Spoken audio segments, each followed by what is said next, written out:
Magandang gabi po mga mate. Ito pong ginawa ko. Ito po yung may pamusti na bakal. Itong dulo po pwede nyo po itong ibaluktot. Kasi sabi ng iba, pag malambot daw ang lupa, mabubunot daw po ito. Pero may lupa po na matigas. Hirap na po itong bunutin yung ganito kahaba na poste ng ating tali ng ating mga manok.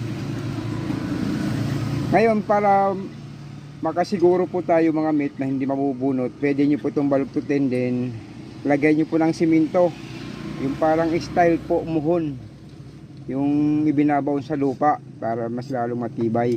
Ang importante dito mga mate, gumamit po tayo ng swivel size 10 na GI wire. Malaki po ito, parang may halong asiro kasi matigas po talaga ito. Size 10 malaki.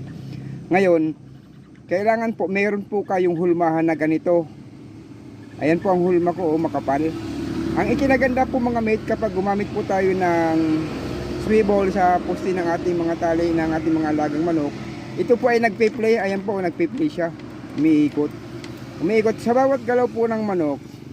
Ito po ay umiikot kasi maluwang po siya, oh. Pero hindi lulusot kasi mayroon pong tsapa.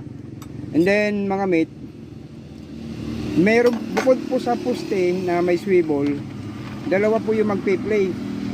Tulad po nito. Ayan. Ito pong lubid natin na ito ay size 12. Ito naman po size 9. Pang sariling gamit ko lang po. Ayan. Hindi po ako gumamit dito ng swivel kasi para po sa akin sapat na po ito. Malaki po yung eye splice nya. Then naka-ano siya, naka-syapa. Makapal naman po ang hulmam, bulido, at saka nakasangal po ito ng maayos. Yan. Kaya magpipli po talaga. Ito pong taling gawa ko, ito po yung tinatawag kong hard open. Ganyan lang pong bukas niyan. Then ganyan. Then pag isasara, tulak, hila para mag-lock.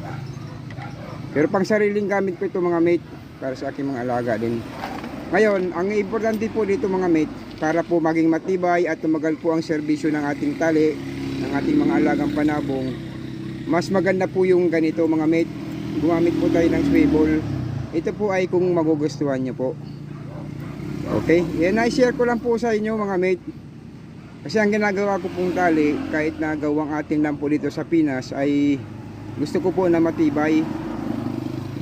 Ayan, hindi po tayo gumagawa ng tali na yung, ayoko pong gumawa ng tali na yung mapapahiya po ako sa aking mga customer.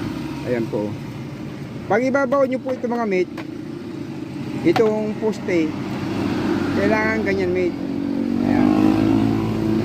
Ayan. Kunwari, ganito po ang, ayan, yung lupa, ibabaw nyo po ng gusto. Ayan.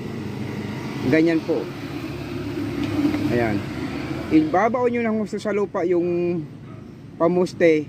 Ang nakalitaw lang po itong swivel. Ayan. Para pag gumalaw pong manok, gaganyan lang po yan.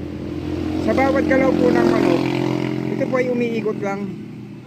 Okay mga mates, sana po nagustuhan nyo po ang akin na share. Marami pong salamat at ingat po kayo lagi mga mates.